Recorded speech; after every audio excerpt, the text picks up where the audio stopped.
Les habla el pastor Magdiel Alanís Rangel. La reflexión de hoy se titula ¿Cómo ir al cielo? San Juan capítulo 3 versículo 16 dice: Porque de tal manera amó Dios al mundo, que dio a su Hijo unigénito, para que todo aquel que cree en Él no se pierda, mas tenga vida eterna.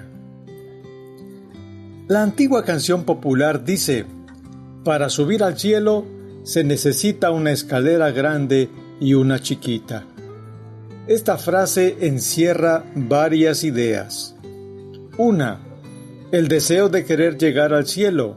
Y 2. Los medios y el esfuerzo humano para ello. Este pensamiento está tan arraigado en la mentalidad popular que la gente cree que puede llegar al cielo haciendo buenas obras, es decir, cosas buenas a la gente para ganar puntos frente a Dios y Él pueda decir: este sí fue bueno en la tierra y merece entrar al cielo porque hizo muchas cosas buenas. La pregunta es: ¿cuántas buenas obras se necesitan para entrar al cielo? ¿Quién puede decir si una persona está a punto de alcanzar la cantidad necesaria para entrar o todavía le falta? ¿Cuántos pecados borra una buena obra? Hagamos un ejercicio. Si una persona fuera tan buena, pero tan buena, que solo cometiera 10 pecados al día, en 30 días ya cometió 300 pecados. En 365 días ya hizo 10,800 pecados. En 50 años, esa persona ya cometió 540,000 pecados. Y eso si solamente comete 10 pecados al día. Si hacemos un balance de la cantidad de pecados por un lado y las buenas obras por el otro, con toda seguridad el individuo sale con tremenda deuda, bancarrota total. Esto de las buenas obras o buenas acciones como puntos para ganar el cielo es rotundamente contrario a lo que Dios nos revela en su palabra. La Biblia dice: no hay en la tierra nadie tan justo que haga el bien y nunca peque. Lo dice Eclesiastés capítulo 7 versículo 20 en la Nueva Versión Internacional.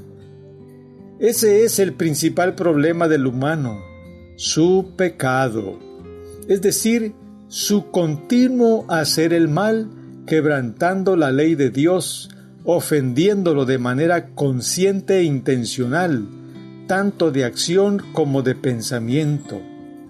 La consecuencia de ello es la muerte y la condenación eternas. Ezequiel 18:4 dice: la persona que peque morirá. Romanos 6:23 en la primera parte dice: porque la paga del pecado es la muerte. La Biblia llama a esa condición estar muerto en delitos y pecados. Ante eso, el ser humano está imposibilitado de quitarse un solo pecado.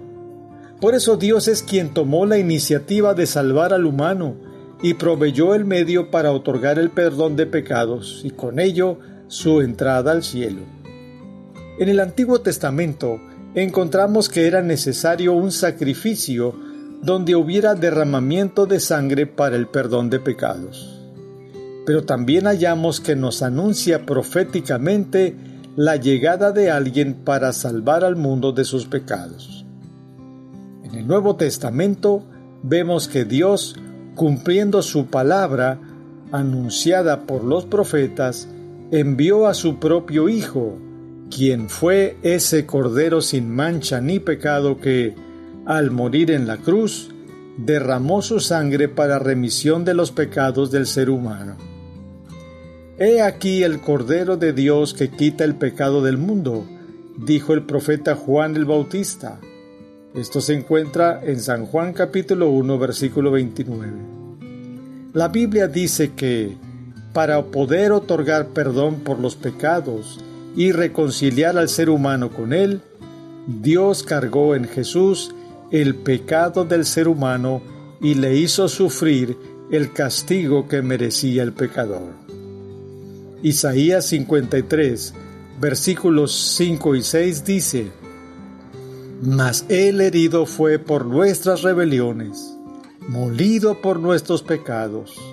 El castigo de nuestra paz fue sobre Él, y por su llaga fuimos nosotros curados. Todos nosotros nos descarriamos como ovejas, cada cual se apartó por su camino, mas Jehová cargó en Él el pecado de todos nosotros. Como prueba contundente de que había aceptado el sacrificio redentor de su Hijo y que por medio de su muerte su justicia había sido satisfecha, Dios levantó a Jesucristo de entre los muertos y lo exaltó hasta lo sumo y le dio un nombre que es sobre todo nombre, para que en el nombre de Jesucristo se doble toda rodilla de los que están en los cielos y en la tierra y debajo de la tierra, y toda lengua confiese que Jesucristo es el Señor, para gloria de Dios Padre. Filipenses capítulo 2, versículos 9 al 11. La resurrección convierte a Jesucristo en triunfador sobre el diablo, el pecado y la condenación eternas. De esta manera, Dios establece que única y exclusivamente en Cristo, Él otorga perdón de pecados y la vida eterna. San Juan capítulo 14, versículo 6 dice: Yo soy el camino, la verdad y la vida. Nadie viene al Padre si no es por mí. En otras palabras, no hay otro camino para llegar al cielo que Jesucristo. El apóstol Pedro lo dijo de esta manera: En ningún otro hay salvación, porque no hay otro nombre bajo del cielo dado a los hombres en que podamos ser salvos. Hechos capítulo 4, versículo 12. Si el pecado es el principal problema del ser humano y Jesucristo el único camino provisto por Dios para ser salvo, ¿qué demanda Él del ser humano? Hechos 17:30 dice: Pero Dios, habiendo pasado por alto los tiempos de esta ignorancia, ahora manda a todos los hombres en todo lugar que se arrepientan. Sí, el arrepentimiento es un imperativo, una orden del mismo Dios. ¿Por qué? Porque es necesario que el ser humano tome conciencia de las graves ofensas que ha infligido a Dios con su pecado. El arrepentimiento lleva implícito reconocer el pecado y sus devastadoras consecuencias en el mismo pecador, su familia y su entorno.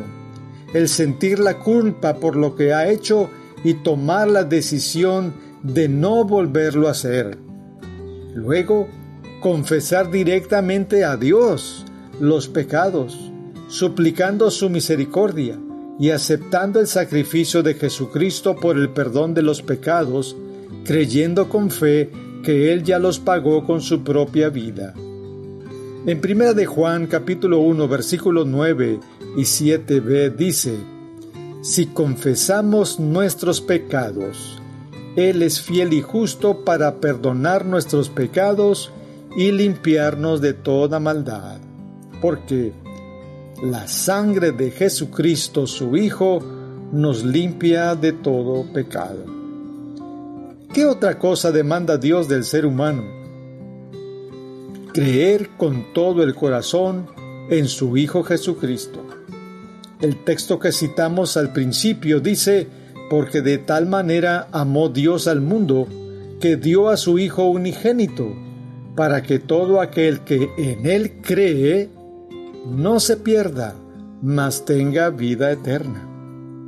Jesús dijo: de cierto os digo, el que oye mi palabra y cree al que me envió, tiene vida eterna, y no vendrá a condenación, mas ha pasado de muerte a vida. San Juan 5:24. En otra parte, en San Juan 6:47 dice: de cierto os digo, el que cree en mí, tiene vida eterna. Y en San Juan 7:38 dice: el que cree en mí, como dice la Escritura, de su interior correrán ríos de agua viva. La persona que rinde su vida a Jesucristo y cree en Él, experimenta el perdón de sus pecados, es reconciliado con el Padre, es declarado justo, tiene paz con su Creador y ya no pesa sobre él la condenación, sino que, por su gracia, Dios le ha concedido la salvación, la vida eterna y una nueva vida para disfrutarla glorificando el nombre de Jesucristo. Al partir de este mundo, tras haber cumplido su propósito, irá a la gloria para gozar del Padre, el Hijo y el Espíritu Santo por toda la eternidad. Pero tengo que decir la verdad completa. La moneda tiene dos caras. Para aquellos que rechazan creer en Jesucristo como su único y suficiente Salvador, solo les espera el juicio de eterna condenación y el lago de fuego y azufre, donde estarán con el diablo y sus ángeles por los siglos de los siglos. La Escritura dice: el que cree en el Hijo tiene vida eterna, pero el que rehúsa creer en el Hijo no verá la vida, sino que la ira de Dios está sobre él. San Juan 3:36. Porque no envió Dios a su Hijo al mundo para condenar al mundo, sino para que el mundo sea salvo por él. El que en él cree no es condenado, pero el que no cree ya ha sido condenado, porque no ha creído en el nombre del unigénito Hijo de Dios. Juan 3:16-18. Amigo que me escuchas, te he expuesto con toda claridad el camino para llegar al cielo. En ti está escuchar esta palabra que Dios te da, creerla y actuar en consecuencia, o, por el contrario, despreciarla y rechazarla. Que el Señor te guíe en esta reflexión. Soy tu amigo el pastor Magdiel Alanís Rangel.